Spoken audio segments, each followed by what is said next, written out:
Hello, we'd like to ask where the money's going. What do you guys think about the fraud that's taking place here in Minnesota? A bombshell viral video purports to have cracked open a crucial part of the alleged Somali aid scheme in Minnesota, as federal investigators say as much as $9 billion could have been stolen in fraudulent schemes within the state. The aftermath has since garnered intense backlash aimed at state leadership, with Minnesota Governor Tim Walz desperately defending himself against ever-growing allegations. Here's everything you need to know. On December 26th, YouTuber Nick Shirley shared a 42-minute video of himself and a Minnesotan named David traveling around Minneapolis and visiting multiple child care and learning sites allegedly owned by Somali immigrants and receiving millions in taxpayer dollars. $1.604 million in fiscal year 2025. This place right here. However, the pair discovered that many were either shuttered entirely with blacked out windows, despite signage indicating they were open, or were helmed by staff who refused to participate in the video. Can I speak to a manager?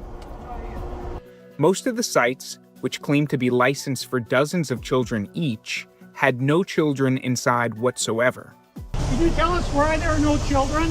Have you ever seen children at this child care center? I'm not sure. I don't know. Doesn't know if she's ever seen a child here. One infamous location called Quality Learning Center, which displays a misspelled sign reading Quality Learning Center, also features blacked out windows. The center is supposed to account for 99 children. However, a local resident of 8 years revealed he's never seen a child go in or out of the building. Where are the children? I don't see them. I've been here since 2017. I haven't seen anybody like Never that here. seen a child here. No. Shirley even asked multiple sites if he would be able to have his child join, only to be denied at the door. Can I get paperwork or anything to submit my son, little Joey, to come in here to daycare? Would my son, little Joey, have friends to play with here? No. The mega viral video has since spread like wildfire on social media, garnering over 100 million views on X alone.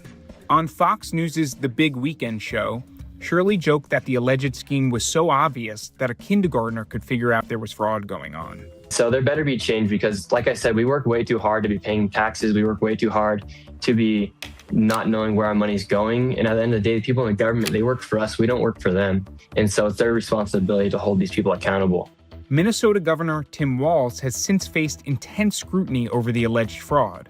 Republican Minnesota Representative Tom Emmer wrote on X, $4 million of hard-earned tax dollars going to an education center that can't even spell learning correctly.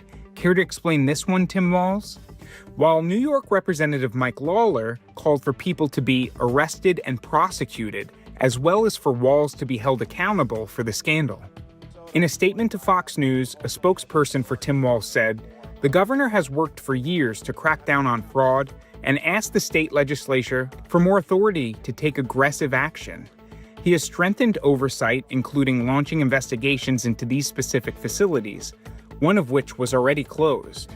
However, a resurfaced clip shows that Walz openly bragged about making it easier for people to get into the childcare business during the 2024 vice presidential debate.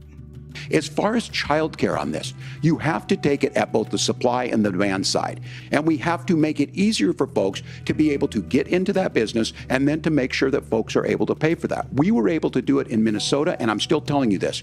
Walz's state of Minnesota has been plagued by several high-profile fraud scandals in recent years, the largest being the Feeding Our Future scheme, in which 78 scammers, many of whom are from Somalia, have been prosecuted in the COVID-era food relief program scam. The ploy, according to prosecutors, involved funneling money from state social services coffers, including at the Department of Human Services and Department of Education, to the nonprofit Feeding Our Future and other organizations to ostensibly feed school children. Instead, the plot used the funds to splurge on the lavish lifestyles of the nonprofit's workers.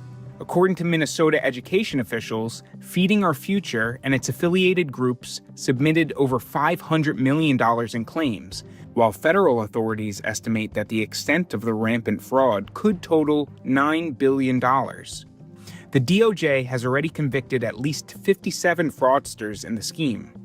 On Monday, December 29th, Secretary of Homeland Security Kristi Noem announced in an X post that DHS would be going, quote, door to door to suspected fraud sites in Minneapolis before vowing more come.